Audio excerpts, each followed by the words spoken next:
Ouais. Qui c'est qui a interrompu la hausse historique des salaires en France? Petite liste. Moi, je fais partie d'une génération où mon salaire augmentait régulièrement puisqu'il était indexé sur le coût de la vie. Et donc, bonjour aux plus jeunes dans la salle. Bonjour dans la salle, plus jeune que c'est vrai, votre salaire augmentait tout le temps. Et donc, en 1983, les socialistes décident de mettre fin à l'augmentation historique des salaires, c'est-à-dire de casser ça et de aller à ça. Et alors, comment ils font? Il y a un mec qui s'appelle Jacques Delors, qui a une idée géniale pour que ça passe, parce que sinon, si les socialistes disent on gêne les salaires, ils ont toute la France dans la rue, ils viennent d'être élus. Et là, Jacques Delors dit nous allons engager la France dans une vaste politique de désinflation compétitive. Eh bien, je ne suis pas descendu dans ma rue pour dire non à la désinflation compétitive. Pédagogie gouvernementale. Je me suis fait avoir avec un terme. Alors, pour les retraites, on aimerait vous réexpliquer un dernier 2-3 petits trucs, toujours pour le repas de famille. Parce que l'autre pédagogie gouvernementale consiste à nous faire croire que les retraites sont le fruit de notre travail. Le jour où on accepte de foutre cette idée à la poubelle, le capitalisme est mort. D'accord. Démonstration, M. Gaël. La retraite n'est pas le fruit. Il n'y a aucun rapport entre notre... Ça, ce serait vrai. Ce serait vrai si quoi? C'est que tous les mois, je mets les 500 € là qu'on a vu dans la fiche de paye dans ma brouette. Ma brouette, ok? Tous les mois. Schling, 500 €, schling, 500 € et tout ça pendant 37 ans et demi, 40, 42 ans, je sais pas, mais enfin ça fait une putain de brouette à la fin, tu vois. Oui, mais pas suffisante. Ah bah non. Parce que 500 € par mois, ça fait 5 000 € par an. Pour vivre, même multiplié par 20 ans, ça fait 100 000 €, tu vas pas loin avec ça. Ça veut dire, ça voudrait dire que en fait l'argent que j'ai contribué à faire cotiser, ce serait mon argent. C'est pas le cas, ça, d'accord?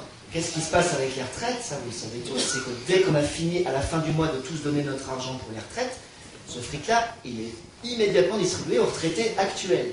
C'est ça la répartition. La répartition, c'est pas un système d'épargne, c'est le contraire de l'épargne.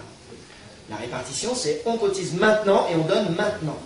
Ça veut dire qu'évidemment, ma retraite, ce sera ceux qui bosseront à ce moment-là qui vont me la payer. C'est pour ça que le salaire, c'est un rapport de force, c'est un barème. Nous obligeons au temps T où il faut payer des travailleurs libres, nous obligeons le patronat à verser une certaine somme. C'est bien pour ça que pour eux, c'est vraiment emmerdant en ce moment, parce qu'en fait, les retraites, ce sont la démonstration qu'on peut massivement payer du travail libre. C'est ça qu'ils veulent absolument empêcher. Alors ça, c'est la répartition. Et ça marche vachement bien, quoi qu'on en dise. C'est-à-dire que c'est un système qui fonctionne et qu'il n'y a aucune raison, on l'a démontré un peu économiquement, que ça ne fonctionne pas à l'avenir. Sinon, c'est capable d'avoir notre part du gâteau. Bien. Vous vous rappelez le slogan de 68, hein, nous ne voulons pas une part du gâteau en plus, nous voulons toute la putain de boulangerie.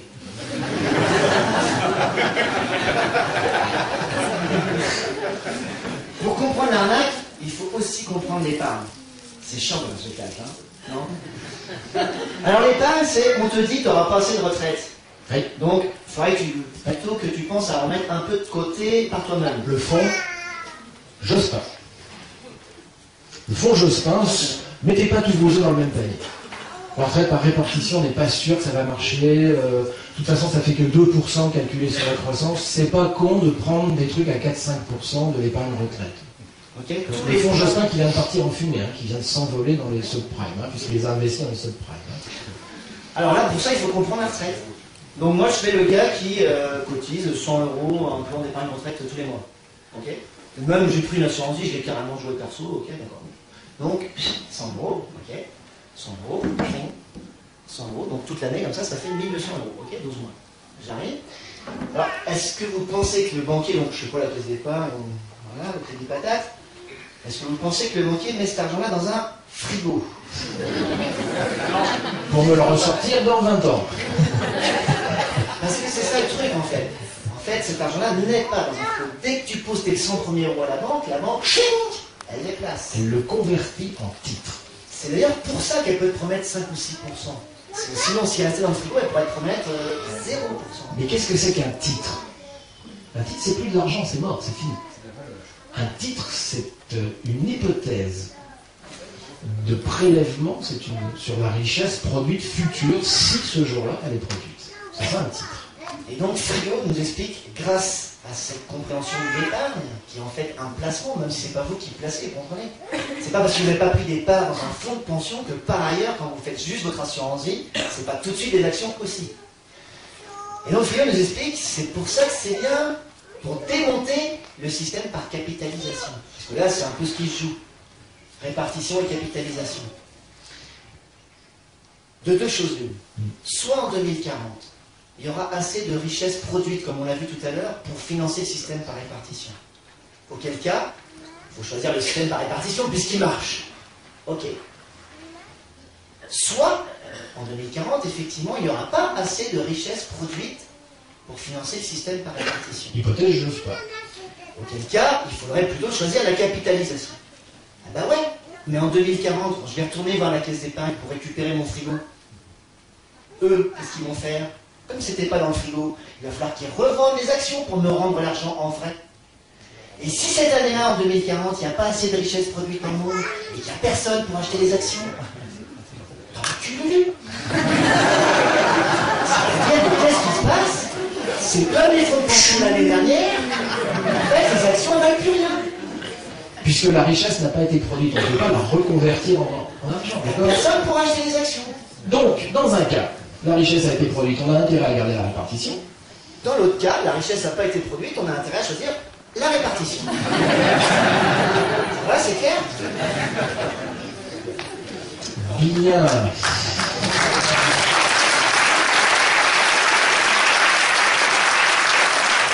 Alors l'enjeu des retraites, je ne sais pas, l'enjeu des retraites, c'est pas du tout un problème financier. Le patronat, c'est qu'il y a du pognon. C'est pas du tout ça, c'est un enjeu idéologique, c'est un enjeu de compression de salaire. C'est pour continuer à maintenir la pression sur les salaires. Ça va se jouer de quelle manière? Eh bien, d'ici 2 à 3 mois, vous allez voir, ils vont nous sortir les emplois vieux, comme ils nous ont fait les emplois jeunes. Donc ça s'appelle les emplois seniors, d'accord?